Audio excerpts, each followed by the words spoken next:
Hello hi नमस्कार मु आपण मानक स्वागत करछि मो यूट्यूब चैनल। आज आम करवा चूना माछ ये महुराली माछटे नहीं महुराली माछ को भल भाव बेक पाखे चिपिकी भल भाव सफा करदे पानी रे 2-3 थर धोईदे भल भाव धोई सारा आम कौन करवा जो धला पानीटा सब पलि जानिए भल भाव धुआईगला। देखो मोर भल भाव धुआईगला मुझे कौन कर अल्प लुण आउ अल्प हल्दी नहीं जा आ गोलैदेबा भल भाव आस्ते आस्ते गोलैबे ना कंटा थी यदि कौटे हाथ में पशिज देखिए गोलै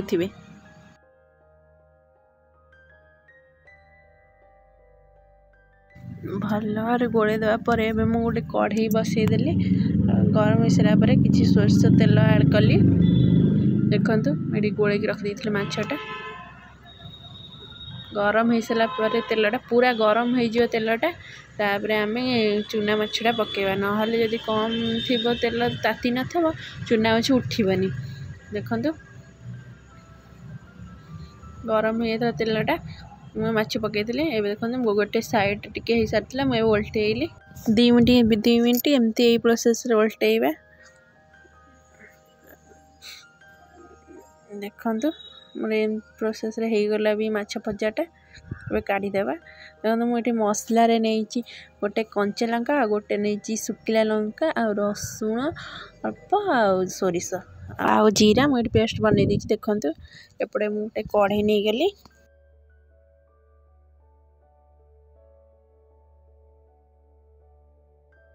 कढ़ईटा गरम हो सारा मुझे 2 चम्मच खंडे सोरष तेल ऐड कली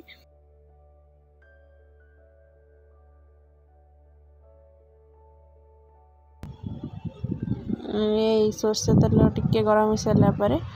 मुझे नहीं 5 फुटणटा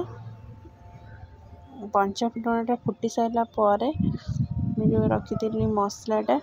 ए मसलाटा पकईदेवा देखो आप चाहिए भी गोटे पियाज भी जारी पारे जारिनी मु डायरेक्ट मसलाटा पकईदेली मसला को अल्प समय कौन कर जारिबा टिके बेसी जारिबानी बेसी जारिले सोरषटा पिता लगी था अल्प समय जारिबा मुझे अल्प परिमाण हल्दी ऐड कली गोटे गोलैदेवा ए आप चाहिए भी ये टमाटर ऐड करें मुझे अल्प स्वाद अनुसार लुण ऐड कली मुझे आंबुल नहीं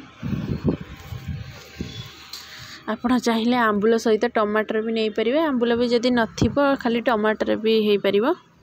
देखो मुझे आंबुल पड़े बेसी टी सोर्स चूना माछ बेसरटा भल लगी था देखो मुझे पानी देदेली जी दरकार फुटवा को छाड़देवा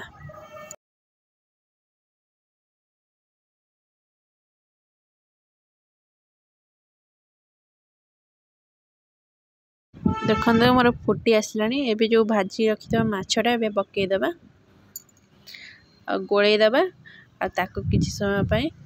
छाड़ीदेवा 5 ରୁ 10 मिनट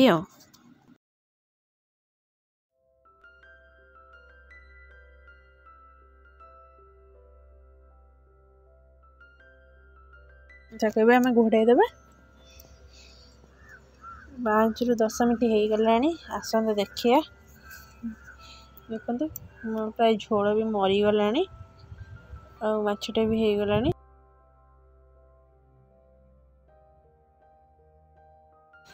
आम ये काटिक रखी धनिया पत्र